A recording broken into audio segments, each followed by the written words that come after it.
Welcome to YouMeWe Amplified. Well, this is a first. Today's conversation is with a woman in the machine manufacturing industry, Tora Lordi, the co-founder and CEO of WeeDoo Boats, which preserves nature and wins the fight to clean aquatic vegetation from the waterways without chemicals. Tora has a knack for getting to the heart of the matter. She shares how small businesses, citizens, and governments can efficiently and cost-effectively clean our waterways to reduce the impact on water and, most importantly, our health. In this episode, we discuss what it takes to start an innovative business, how to get the government engaged in the development of your product, how to lead a team without being the boss, creating a culture where employees are invested in the social initiative's success, and how to empower customers to become your biggest advocates. And a real bonus, in our 10 in 10 at the end of the conversation is definitely worth a listen. A small business owner, if that's you, you'll appreciate the candid do's and don'ts that will propel your business and impact forward. And if you're a parent, Tora provides a thought-provoking piece of advice for empowering your children to be environmentalists. After you listen to the episode, I hope you feel as empowered as I did to make my contribution count. So let's do this.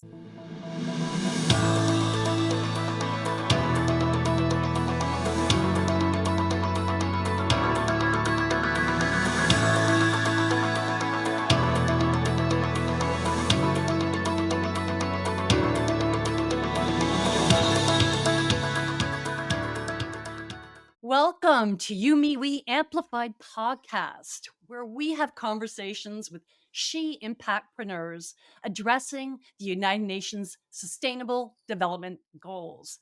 These entrepreneurs are transforming where we live and work with sustainable social solutions. In each episode, we give you actionable insights into what, why, where, and how to make a social impact to empower you, your organization, and, of course, the community. This is a great opportunity for you to be empowered to make your contribution count. So welcome, and I am Suzanne F. Stevens, an international speaker, author, sheIMPACTpreneur community builder, and a multi-award winning IMPACTpreneur. And yes, your host for YouMeWe Amplified. Today, we're having a conversation with Tora Lordi, president and founder of WeeDoo Green Boat from Florida, United States.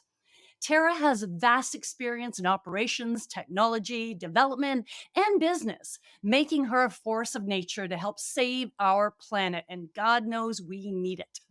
Her company, WeeDoo Green Boat, is the leading manufacturer of aquatic weed harvesters and weed cutters. Today, our natural resources are valued, and WeeDoo seek solutions to preserve nature and win the fight to clean aquatic vegetation from the waterways without, and this is big and a differentiator, without chemicals. Let's welcome Tora. Welcome to the show. Suzanne, thank you so much. On behalf of WeeDoo and myself, we're very grateful that you have invited us. I'm quite excited about learning more. As I had said to you, I've done some work in the manufacturing industry over the course of my career, and I had never heard of your solutions. You started this business, I believe, with your husband, Mike. correct? Okay. So yeah, in 2010, I started this with my late husband, his father. Started the business initially as our initial goal was to remove weeds out of lakes. And then as we started rolling and realizing the different environmental impacts for the good this business would do, we started exploring different avenues. And today WeeDoo is doing phenomenal. We're in 16 countries. We're in over 70% of the United States. And the company is growing, and our mission to stop the spray of herbicides is really starting to happen, and it's exciting. And I'm really proud of my team. Are you in Canada? No, my husband was Canadian, but I grew up in the Hudson Valley, which is at the base of the Catskill Mountains. Canoes strapped to cars is normal for where I grew up. Jumping in lakes off of bridges is quite normal. until you start seeing signs that say no swimming for 24 hours. And when you start seeing the signs, then you read of the components that they're spraying. And why did they tell you not to swim for 24 hours? And that was because they were spraying chemicals, concoctions. They all have one thing in common, and that's cellular death. And cellular death, their goal so they could remove invasive weeds. But as we all know, what happens when you use components to create cellular death? Exactly target everything you want, right? So it's very dangerous. Copper sulfate, say some very dangerous chemicals are included in these compounds. And last time I checked, Suzanne, I don't think fish can read. We developed another solution to remove these unsightly, unwanted, invasive weeds without harming the aquatic life. Let's dive into that because, in my experience, we have talked about the environment for a really long time. Let's not go to the propaganda because there's no room for that in YouMeWe Amplified. But what there is room for is it's taking us a really long time to do something about it. And we know we're moving. We seem to be moving because people realize that there are real implications. But human nature often suggests if we don't realize how it impacts me, we don't do anything about it. So, what you do, what's the implication not only to fish, let's just expand on that, but to me personally, if we don't do something about this? That's a great question. So let's use in a real live example. So let's say you have a home and there's a body of water that surrounds you and potentially some neighbors or a homeowners association. Typically, in some areas, they'll use that body of water to actually irrigate your land. So when you see the sprinklers go on and you're living in a community, they're not usually paying for town water for that. They're usually using the closest body of water, putting a big pump and using that to spray your lawns, to spray your sidewalks, and so forth. Well, when that happens and you walk outside with bare feet, or you walk outside with your dog or your baby, then you're touching these chemicals that are being sprayed. And those are being absorbed through your skin. And that is a very dangerous component. And I don't need to prove that. Obviously, Monsanto lost enough of the cases to prove that this is a very dangerous component. And a lot of these herbicides are the same components that were in Roundup, Monsanto Electro. And what we have found is obviously your skin absorbs. So when they use this for irrigation, that's terrible. But let's do something even simpler. How about just going fishing with your child or your friend and you reel in a fish and you're handling that fish with your hand? Maybe you're going bass fishing and maybe you want to eat what you've brought in. Maybe you want to just catch and release. Either way, you're exposing yourself to these harmful chemicals. And they're spraying and they're spraying and they're spraying. And guess what's happening? The weeds are getting stronger and stronger. So they think, oh, we spray more. No, let's spray more and kill them more. But let's make the environment so toxic that aquatic life are threatened. People are touching these, they're threatened. Nobody's going to want to eat a beautiful fish for their table if they know that that poor fish has been absorbing those chemicals. Shame that went so far the wrong way. The wrong way. And I guess the obvious too is if you eat that fish. Yeah. Right. So you're going to have a chemical composition. You're going to have a change in the molecular structure. And there's no scientist in the world that'll argue that. In my opinion, and everything I've studied and I've based my whole company off of, you do not want to have that. They always say if you wouldn't want to put it in your baby's bottle, then don't ingest it yourself, is the old saying. Would Right. you like to put harmful chemicals like copper sulfate in a baby's bottle? No. But that's what we're doing. Prior to you starting the business with your father-in-law and husband, you were in the environmental area. So you've always had a passion for the environment. That's correct. My grandfather was a surgeon. My father was in chemistry. He was the first man to bring home glucose testing to the United States. So I've been involved to some level with science since a little girl, for So sure. how did you take that passion and translate it into action for the environment? So that's actually an interesting question because there's so many times that people are like ants. They choose the quickest, easiest route, right? So people at some point thought it's much easier to spray than think of something that is safer, right? And so when you don't give people an alternative, they're going to take the quickest route. And that's the problem. And so we developed an idea. And I have entrepreneurial background, started other businesses, and we have an idea. There's a method. And you do sample testing, you understand, you do a basic SWOT analysis, you understand what you're building, how is it going to be positioned. And then you have to give yourself the time to understand the market. Don't build for yourself, build for your customer, is what I always try to tell people. Because no matter what, you have to understand, is there a buyer? Are they going to pay for this? Are they going to understand that this is better than the alternative, which is poisoning our environment? And all of these things have to come into a factor when you decide to launch an idea or a project. A lot of times I find people are like, I think the idea is great, therefore, here you go. But I said, hold on a second, look at your audience. What does your audience say about it?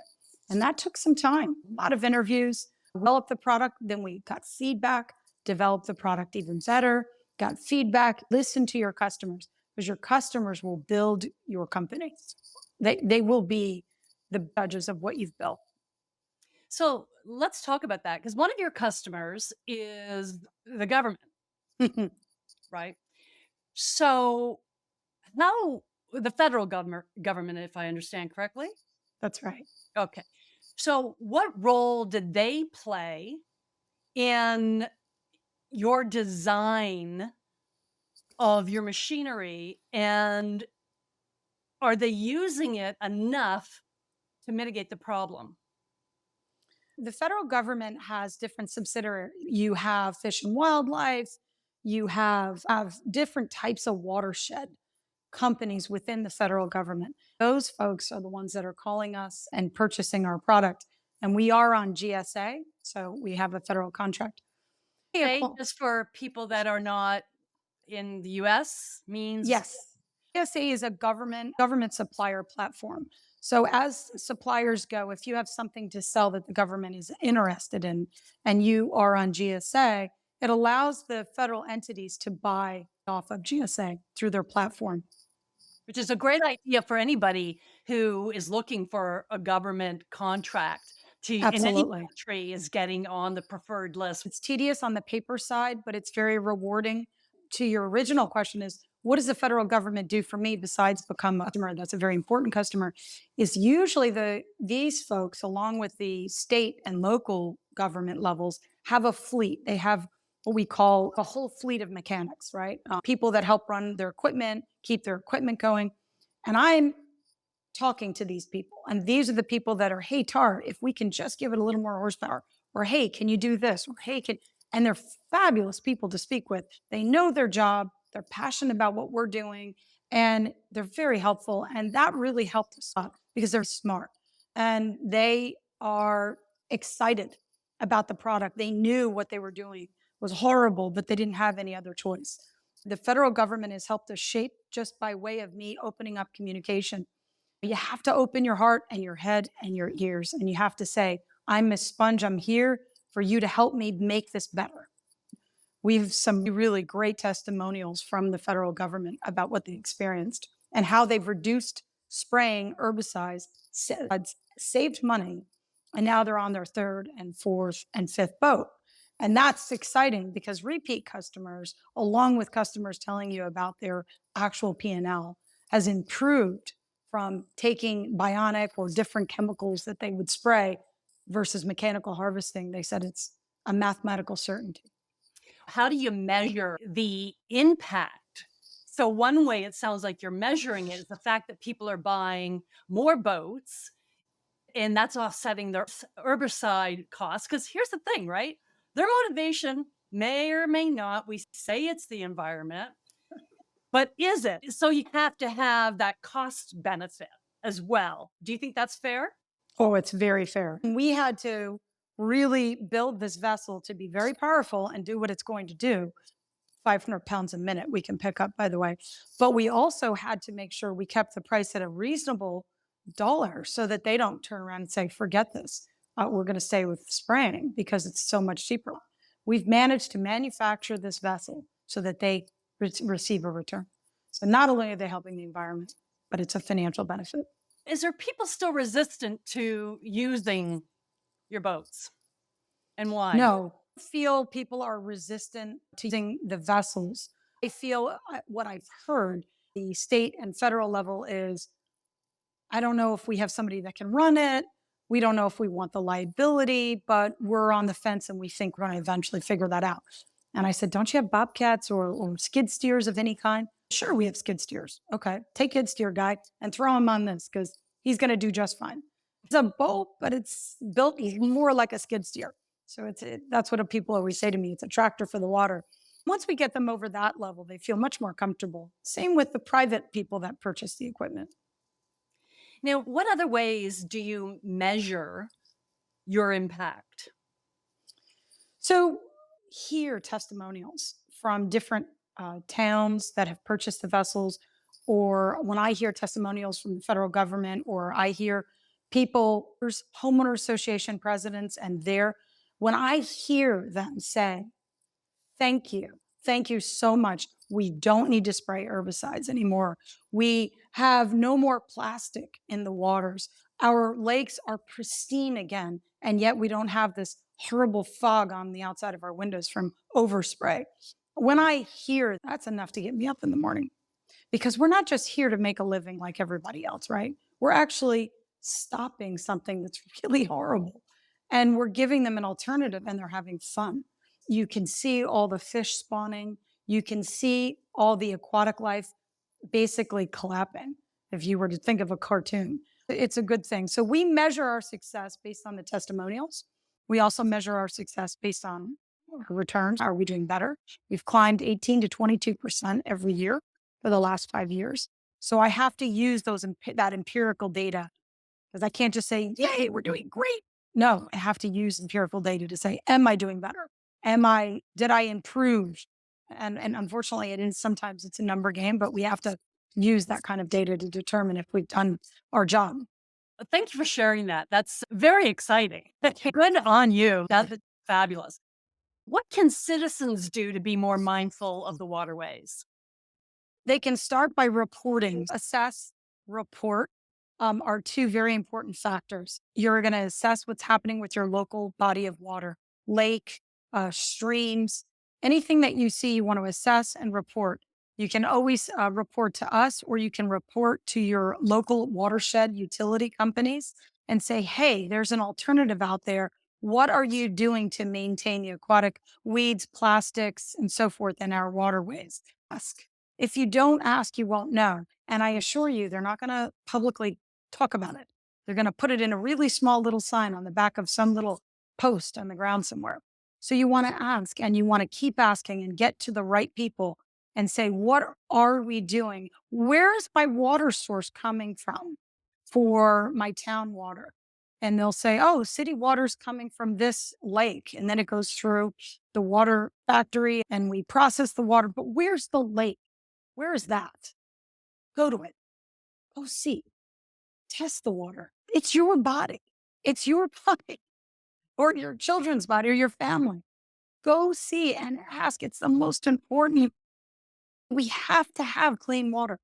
And you, as any person out there, wherever you're consuming your water, you need to ask. And if you have well water, great.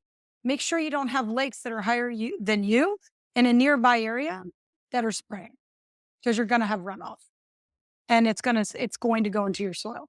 Find out, just look around, ask, and educate yourself. That's great advice because I would suspect most of us don't do that. I live beside the person that knows our water is our water engineer. There you for go. our community. So I'll be knocking on her door after this conversation. Yeah. And I'm sure she'd be, yeah, that's great. She goes, no. She'll say, no. I'm not home. Yeah, that's right. Yeah. Now, how can small businesses help elevate your mission of achieving clean aquatic vegetation from the waterways without chemicals? Can they do anything? They sure can. So a lot of businesses that we target that are non-government tend to be heavy equipment companies. Maybe they already have a fleet of equipment and they're adding us to their arsenal.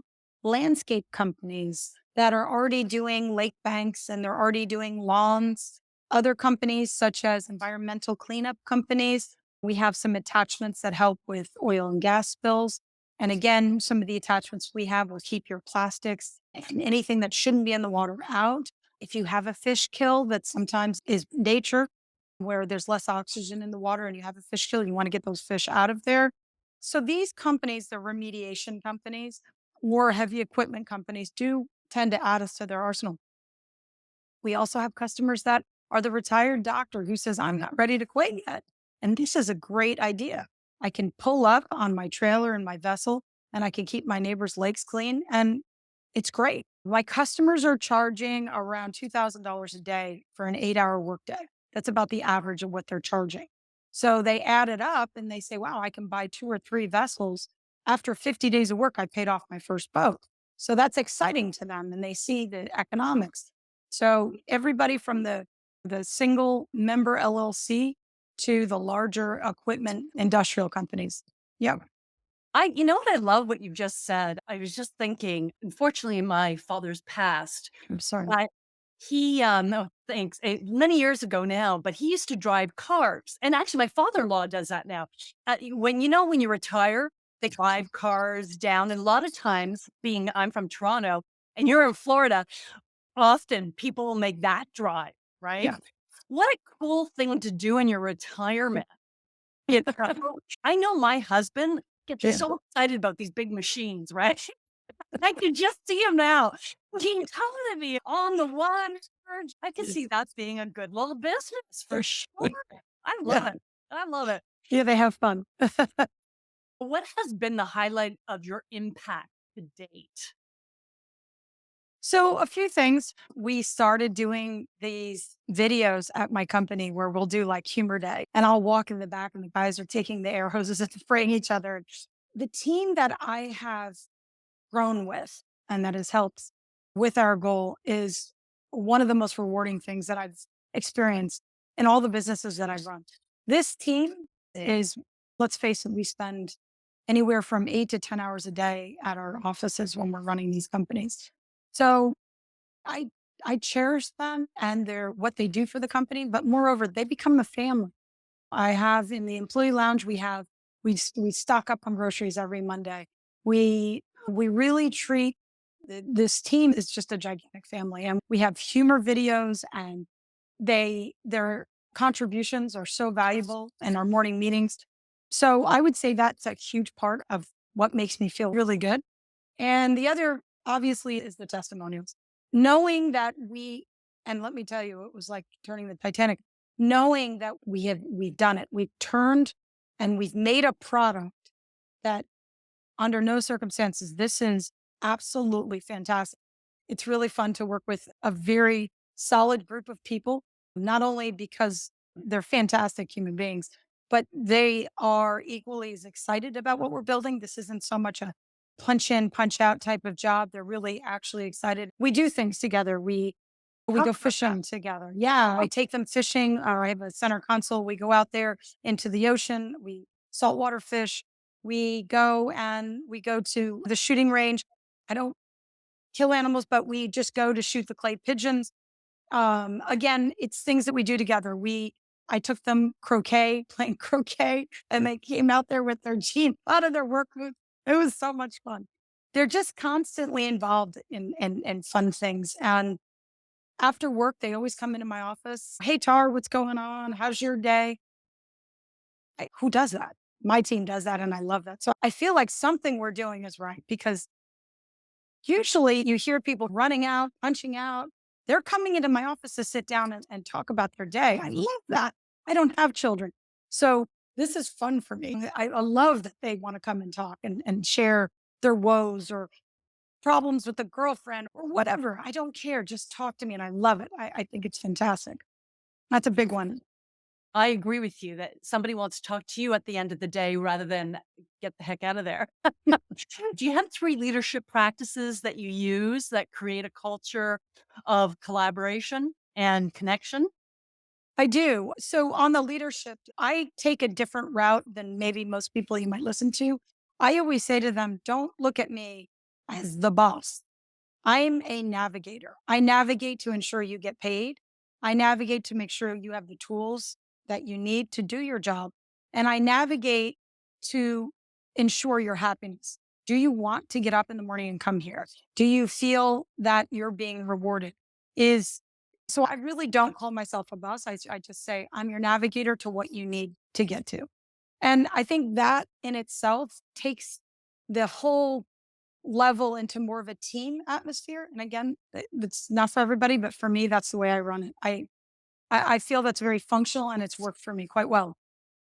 A second point of view on leadership is conflict resolution. You will be presented, especially in manufacturing, we're presented with conflicts, maybe a part you can't find or source anymore. Certainly during the COVID times, we would find that we couldn't buy certain parts and we'd have to on the fly figure out how to keep the integrity of everything and make that. So those are conflict resolutions. Don't panic, chill out, work with your team, work with your vendors, figure it out, and in the most calm approach that you can. And thirdly, I think I would say is extremely important is a high level of understanding of what your team's task is so that you can actually, am I back there turning wrenches with them every day?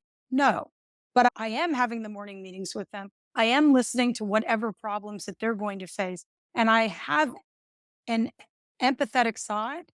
I have an understanding because I know what their job is and I know what they have to do to get it done. And I find that's back in my banking days when I lived on Wall Street. I find that sometimes when people are in a powerful position or they're in a position they have power over you, that if they're not conscious of what you're having to go through to get your job done, that could be a problem. And that is not something I tolerate here. Here, whatever it is, we'll figure it out together. And I think those are the three that I try to live by. I love you're the navigator.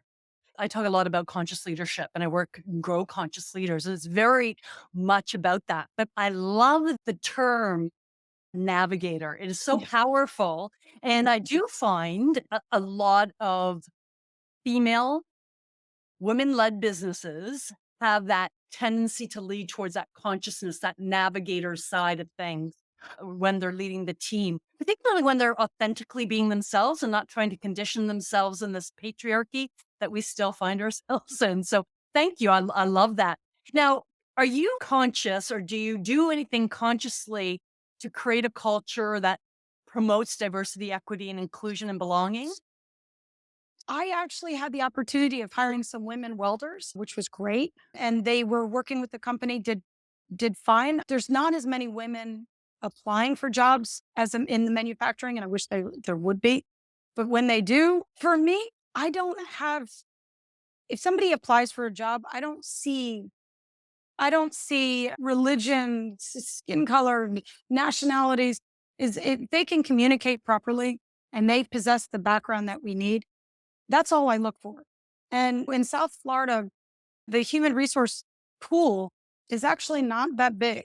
You really have to have a level of understanding. I think people and understand people. And are they clock watchers, calendar crossers? Or they really want to come? Do they really understand what we're about? Do they believe in our philosophy? If I can have that, I don't look at any of that other stuff. And filling quotas, it's just, unfortunately, in manufacturing, it's a little different. It's not so easy. They have to be able to have a trade, right? Either Yeah. diesel mechanics or they're welders. The salespeople, they have to have a trade. And in that trade, I look for anybody that comes equipped with the right tools. Yeah. And you're absolutely right with the manufacturing. It is pretty difficult to find. Yeah, And I had the honor of interviewing a woman that created a network of women in manufacturing for that very reason, right? Trying to fantastic. getting their skill set up and encouraging that. I know in Canada right now, they're really fostering that education for women to get in that field because we really need it. That's wonderful. So tell us why you think now the environment is probably more important than any other time in history. Do you have any thoughts on that? Or you have hotter waters. The temperatures are rising, and that's a fact. As the temperature rises and the water temperature rises, you're going to have bigger cases of cyanobacteria. You're going to have more algae, harmful blue green algae. You're going to have more blossoms, toxic blooms. Anytime you have the introduction of fertilizers, any type of land spraying, what we call herbicides is really technically water. And then they have different chemical compounds that they spray on land. But any of that runoff that hits the water is an absolute disaster as the waters get hotter. Mhm. We've experienced the hottest temperatures in some time now, and that's only going to get worse. That's why I feel that we really need to spread the word and get this out there that they've got to stop putting these chemicals because as it gets hotter and hotter, it's going to create a disaster. And so we need to keep our water as clean as we can. Let's hit the pause button for these messages. And we are back. Let's delve in. Is there any other area that beyond your company that you're involved in the environment or providing Uh, environmental solutions? no, I do focus the environmental impacts that I do with the vessel or how the vessel can help. Having said that, the other half of me that I would say is not necessarily environmental, but it's actually animal rescue. We constantly use the vessels for right after the storms. When you have hurricanes or you have these disastrous situations, usually they'll have the National Guard come in to get people out of danger. And then right after the National Guard, they allow people like us. I work with the Cajun Navy and we get in there and we do hurricane rescue and we use the boats to assist us with that. And that's a big part of my philanthropic side. And unfortunately, the environmental impact of black water after a storm is so horrific. And we only have a certain amount of time to bring these little souls into safety because they may have survived and not drowned, but they'll die from that. So I do quite a bit of that. Oh, I'm so glad I asked Yeah. because I had no idea that you do that, which is an incredible initiative, especially with so many, like you said, with the warming and the hurricanes and the this, that, and the other that are coming in so many places. So thanks for That's that. right. Yeah. So, what do you see as the most important sustainability strategy for your business? So you have to educate as we're doing today. You have to explain what's going on. And the faster I can get out there to explain, the better. But one thing that is really a pleasure to see, for example, I just sold a vessel to a federal entity in Oklahoma. And that federal entity did a beautiful spread on what they had purchased. And there was another company that got wind of it. And so over the last couple of weeks, we've gone more viral than we ever have. And what I have found is obviously the more viral we go as a company, the more people are going, oh, it's the aha, right? I didn't know. I didn't know that they were spraying. I didn't know this was happening. So education is huge. And for me to get out there, it's difficult and on a worldwide level. But my customers are really assisting us to do that. And it's exciting. So every time they're purchasing a boat and they're bragging online and so using social media, to say, hey, look what we've done. They've just educated more people. So that's primarily our goal is to keep the education forthright so that they understand what is my choices. Do I spray or do I mechanically remove? And I wish I could tell you there are more people, but there's only a handful of us out there that even know how to build this. So, with that being said, you should send me one of the great videos I've seen online so that I can bake it perhaps into this podcast Absolutely. as Of the course I will. on the visual side of things. Sure. But now, what's next for you and your business? How do you see it moving forward? Yeah, that's a great question. We're launching our turbo this week, actually. Basically, we're making the engine that we currently use a little more powerful by introducing the D902 turbo. That's a big launch. We've been preparing for that. Kubota's been here helping us get this launch ready and it's happening. We did all the testing, finished this week, the testing. Next week is the big launch for that. It just gives people that are using the vessels a little bit more power to pick up what they need to. Over the next 2 years, my goal would be to branch out farther, Southeast Asia. We do have 2 boats we just shipped to Vietnam that are very successful. That's the second 2 boats they just bought. So I'd like to get over to Indonesia, Jakarta. I know they have a really big plastic problem. Mm. And so I'm going to start really branching out into some of these third world countries, India, Indonesia, some of the smaller areas in Africa, and see what we can do about giving them a hand and selling vessels, obviously, too. Not only have I been somebody who has trained salespeople in several countries. I love to travel, so I'm happy to go along with you. Absolutely. Suzanne, you're going to be sitting right next to me. That's great. Just be careful what you ask for.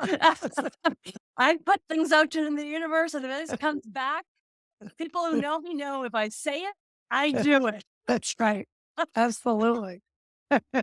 Fabulous. Congratulations on launching the more Thank you. powerful machine. And I think that's as I spent a couple of years in Africa, I can definitely say if you can get there in these communities because the plastic is outrageous. Yeah. It's extremely sad. Yeah.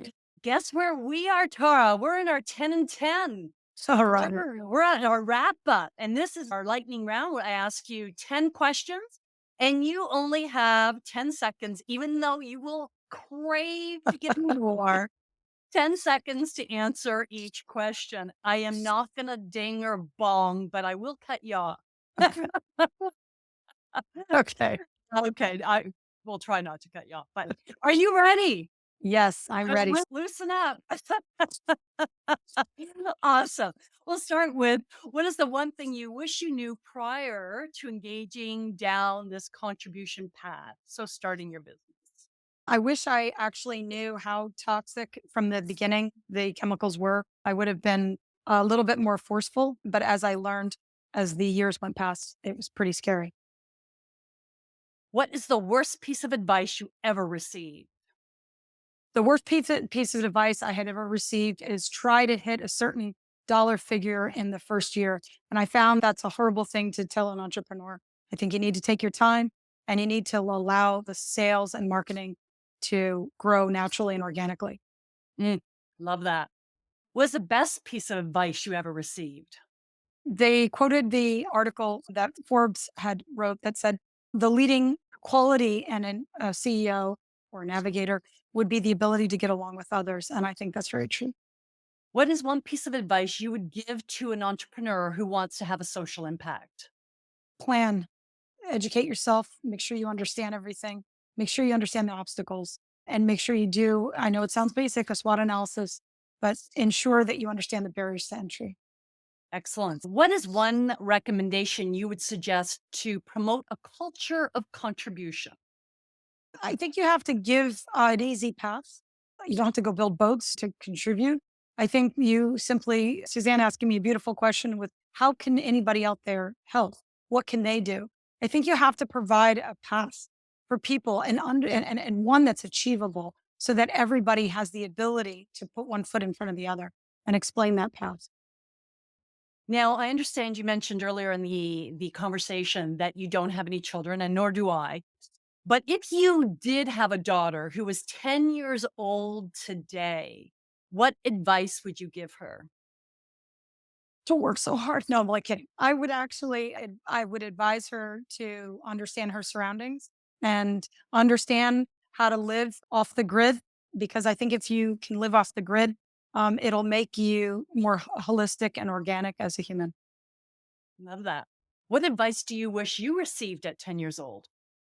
I wish at 10 years old, I was, I wish I had received similar advice in the sense that take your sugars away, take all that stuff out of there, get it gone. Just learn how to grow, learn how to grow your own plant life, learn how to grow and nurture. I grew up with animals. It worked out great. I love it. I nurture animals. That's fine. But as a 10-year-old, you have to grow your own garden. You have to make your own trees. You have to nurture yourself and with nutrients that you make. I think that would be great for every 10-year-old. I haven't heard that advice before, but I can see it. I love where you're going with that. What is the one thing you had to do that makes you uncomfortable? But if you didn't do it, you wouldn't have the desired impact on your social initiative and environmental initiative.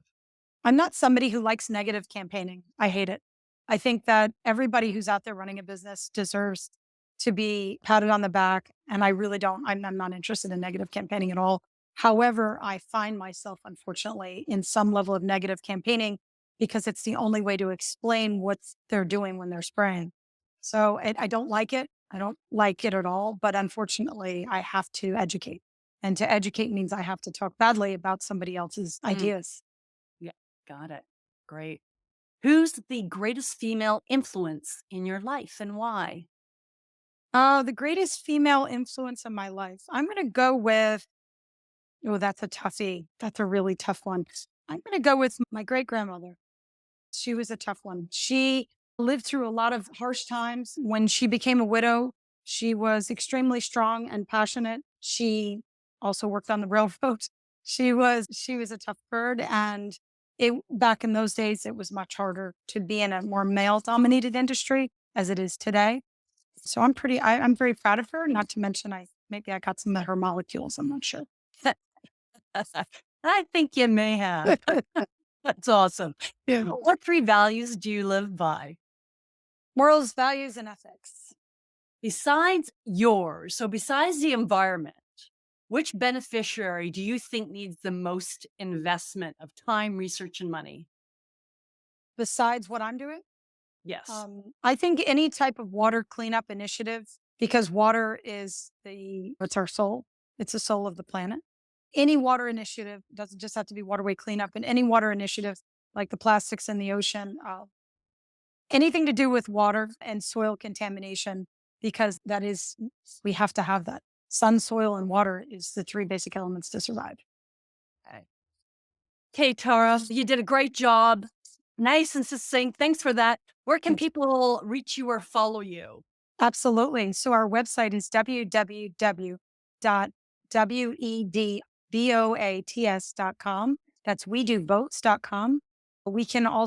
You can see me on Facebook. We also have a Facebook at WeeDoo Boats, as well as LinkedIn. And we have a Twitter page, and I have Tora Lordi, also Facebook, LinkedIn, and Twitter and Instagrams. And we'll also have all those contacts on your personal page on the podcast.youmewe.ca. So you have your own guest page where we transcribe this, where you can get the podcast, and of course you can watch the video. So you get all three mediums to enjoy, sit back, have a drink, have coffee, whatever works for you. Tara, do you have any words of wisdom for our audience regarding making a conscious contribution to society? Just because you don't see it doesn't mean that it's not happening. Water is an interesting solution because once it goes underneath the water, you don't see it and you think it's not harming. Just because you don't see it doesn't mean that it's not causing harm.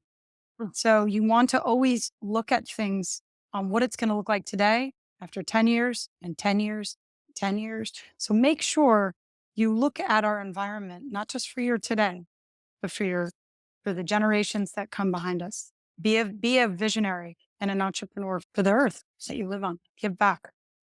It's interesting. We're talking about water, but I think that those words of wisdom can apply to any social initiative. Because if you look underneath, there's things going on that we just don't understand. You don't need to see it to necessarily believe it. So That's thank right. you for that. And thank you, Tara, for sharing your insight, inspiration, and social impact with us today. That was fabulous. To discover more podcasts with sheIMPACTpreneurs, transforming where we live and work with sustainable social solutions, as I mentioned, visit podcast.youmewe.ca. And that is YOU, not the letter U. YouMeWe. Each guest has a page, as I mentioned, so check it out. But you also can listen to the podcast on your favorite podcast or check us out on Spreaker. Please share, review, and subscribe so you do not miss an episode. And we invite you to always join us live. But until next time, I'm Suzanne F. Stevens, and I hope we inspired you today to make your contribution count for you, me, we.